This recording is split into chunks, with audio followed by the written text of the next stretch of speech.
మొత్తం మీద కూడా ప్రెస్ నోట్ రిలీజ్ చేయడం అయితే జరిగింది. ఎవరైతే గుడికి సంబంధించిన పాన్ షాప్ ఎదురుగా పెట్టుకున్న అతను సలీం అని గుర్తించాడు. దాంట్లో ఇద్దరితో పాటు సలీం అన్న వ్యక్తి కూడా ఉన్నారు. ఒకసారి మనం విజువల్స్లో చూస్తుంటే సాక్షాత్తు అమ్మవారు ఎంతో నిష్టగా పూజించుకుంటారు హిందువులు.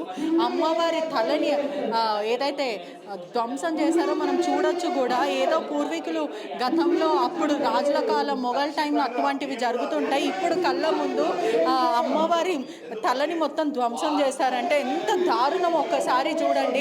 మొత్తం అమ్మవారి తలని మొత్తం ముట్టలే అమ్మవారి తలని మొత్తం ధ్వంసం చేయడం అయితే జరుగుతుంది. ఇక్కడ మనం విజువల్స్లో చూస్తున్నట్టయితే కూడా మొత్తం ఏదైతే తల ఉందో తలని మొత్తం ధ్వంసం చేశారు. ఇక్కడ చూడొచ్చు కూడా ఎంత కింద పడేశారో.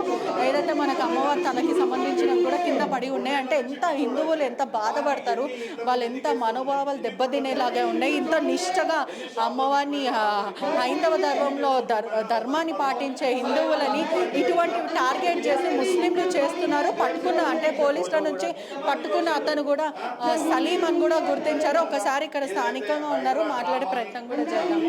అంటే గతంలో కూడా ఇదే గుడి మీద దాడులు జరుగుతున్నాయి. గతంలో కూడా ఇదే గుడి మీద అనేక దాడులు జరుగుతున్నాయి. హిందువులకు ఇక్కడ భద్రత లేదు అంటున్నారు. దాని గురించి ఏం చెప్తారు? అంటే ఈ అర్ధరాత్రి వేళ జరిగింది, ఇది ఏం చెప్తారు?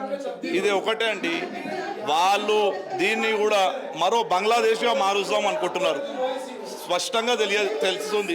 ఎందుకంటే ఎక్కడనైతే హిందువులు మైనార్టీగా ఉంటారో ఈ ఏరియాలో కూడా మాది 20-25% ఇక్కడ మా మెజార్టీ వచ్చేసి వాళ్ళే మెజార్టీగా ఉన్నారు. కార్పొరేటర్ కూడా వాళ్ళే ఉన్నారు చాలా కాలం నుంచి కూడా. వాళ్ళు ఏంది ఇక్కడ వచ్చేసి వాళ్ళు ఇల్లులు కొనుక్కున్నారు, వాళ్ళు ఇక్కడ ఇల్లులన్నీ కొనుక్కున్నారు. ఈ గుడి వాళ్ళకు మనకు నచ్చట్లేదు. రెండోది వచ్చేసి ఈ గుడి కంటే ఇంపార్టెంట్గా దీని వెనకాల ఖచ్చితంగా అసదుద్దీన్ అక్బరుద్దీన్ లోకల్ కార్పొరేటర్ది చెయ్యి ఉందండి. ఎందుకంటే నిన్న నైట్ నుంచి నేను ఇక్కడే ఉన్నాను, స్టార్టింగ్ నుంచి పొద్దుటి వరకు ఇక్కడే ఉన్నాం. ఏసీపీ గారు వచ్చారు, అడిషనల్ డీసీ టాస్క్ ఫోర్స్ వచ్చారు, డీసీపీ గారు వచ్చారు. లాస్ట్లో మాకు నచ్చ చెప్పారు. మేము ఎలాంటి దాడులకు దిగలేదండి. మేము ఇదే విషయము ఒక మసీద్ మీదనో ఇంకేదైనా ప్రార్థన మందిరాల మీద హిందువులది కాకుండా ఏదైనా జరుగుంటే ఎవరైనా ఊకుంటుండేనా అండి? ఇల్లు దల్లబెట్టేస్తుండే. మీరు గతంలో చూశారు 91లో కానీ 84లో కానీ ఎలాంటి దాడులు జరిగినాయి హోల్ సిటీలో. ఇలా 5% కూడా లేరు హోల్ సిటీలో. చార్మినార్ లాంటి ప్రాంతాలు, డబిల్పుర, సునార్ గల్లీ, కోమట్వాడి ఇలాంటి ప్రాంతాలలో మెజార్టీగా మనం ఉండేవాళ్ళము. అట్లాంటిది ఇలా మైనార్టీగా మారాం. ఎందుకంటే ఇలాంటి దాడులు ఏదో చిచ్చు తగిలిస్తారు, మనం తన్నీలు కొడతారు. మనం కూడా పిల్లల గురించి ఆలోచించి మనం కూడా వేరే ఏరియాకి వెళ్ళిపోవాలని అనుకుంటాం. చెప్తున్నా కదా, హైడ్రా ఏదైతే ఉందో వాళ్ళ మీద ఏదైతే నిప్పు లెక్క జరుగుతున్నాడో రేవంత్ రెడ్డి, ఫ్రెండ్షిప్ అనుకుంటానే ఆయన న్యాయంగా పోదాం అనుకుంటున్నాడు. అది ఎంతవరకు నిజమో మాకు తెలియదు.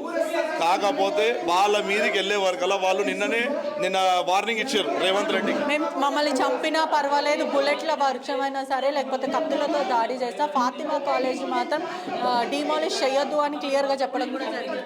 నేను ఒక విషయం అడుగుతున్నా, మన రాష్ట్రంలో అనేక సార్లు కమ్యూనల్ జరిగినాయి. ఎన్నిసార్లు వీళ్ళ మీద గోళీలు జడిపించారండి? ఎన్నిసార్లు వీళ్ళు ఇంట్లో దెబ్బలు తిన్నారండి?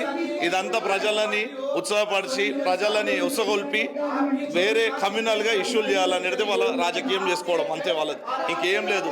వాళ్ళది ఒక గజం జాగా కూడా పోతే వాళ్ళు తట్టుకోలేరండి. వాళ్ళు 100,000 ఎకరాలు వర్క్ భూమి అనేసి, నాలా అనేసి, మళ్ళీ ఇప్పుడు ఇవి ఏమంటే చెరువులు అనేసి ఎన్నో కబ్జాలు చేసారు. వాళ్ళవి వాళ్ళు ఎన్నో అయితే 100 ఎకరాలను అందులో 10% కూడా లీగల్గా లేదండి. 90% ఇల్లీగల్ భూములు ఏమన్నీ. అంటే చూడొచ్చు కూడా హిందువులందరూ కూడా ఆవేదన వ్యక్తం చేస్తున్నారు. అంటే సాక్షాత్తు అమ్మవారి విగ్రహాలు తల నుంచి మొత్తము ధ్వంసం చేశారంటే ఎంత మూర్ఖులో మనం గ్రహించాలి. ఎంత మూర్ఖత్వంతో ఇదంతా చేశారో కూడా మనకు క్లియర్గా కనిపిస్తూ ఉంది. హిందువుల మనోభావాలు దెబ్బతింటున్నాయి.